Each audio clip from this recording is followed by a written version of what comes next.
Partis au Maroc pour quelques jours au soleil, Pierre Ninet et sa compagne Natacha André laissent voir des extraits de leur séjour sur les réseaux sociaux. Entre deux sessions de surf, le couple s'est affiché au naturel, depuis sa chambre. Après avoir assuré la promotion de son nouveau film Goliath, sorti le 9 mars 2022 au cinéma, Pierre Ninet profite de quelques jours au soleil, avec sa compagne Natacha André. Sur Instagram, la comédienne et photographe australienne a laissé voir quelques extraits de leur séjour marocain essentiellement consacré au surf. Entre deux vagues, le couple a même pris la pose depuis sa chambre, au naturel. Sur un premier cliché relayé en story, Pierre Ninet apparaît debout sur son lit, visiblement mal réveillé après sa sieste. Le comédien de 32 ans se laisse prendre en photo torse nu, en jogging, par celle qui partage sa vie depuis plus de 13 ans maintenant, voir Diaporama.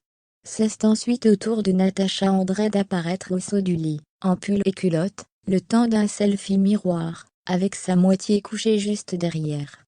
Leurs deux petites filles, Lola et Billy, nées en 2017 et 2019, sont-elles du voyage?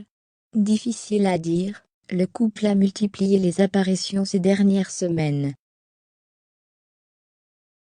Le 8 mars, Pierre Ninet et sa compagne ont affiché leur tendre complicité lors de la première du film Goliath à Paris, non loin de Gilles Lellouche et Emmanuel Berco.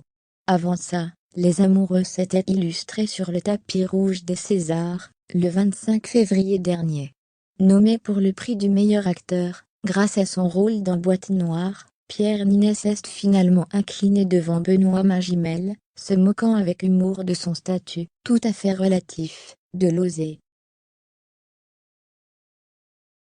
Dans Goliath, Pierre Ninet interprète le rôle de Mathias, lobbyiste brillant et homme pressé, défend les intérêts d'un géant de l'agrochimie. De son côté, France, jouée par Emmanuel Berco, est professeur de sport le jour, ouvrière la nuit, milite activement contre l'usage des pesticides. Enfin, Patrick, interprété par Gilles Lellouche, obscur et solitaire avocat parisien, est spécialiste en droit environnemental. Suite à l'acte radical d'une anonyme, ces trois destins, qui n'auraient jamais dû se croiser, vont se bousculer, sans tréchoqueur, et s'embraser. Un long métrage réalisé par Frédéric Tellier, qui a droit à un joli démarrage en salle, puisqu'il a cumulé près de 38 000 entrées dès son premier jour,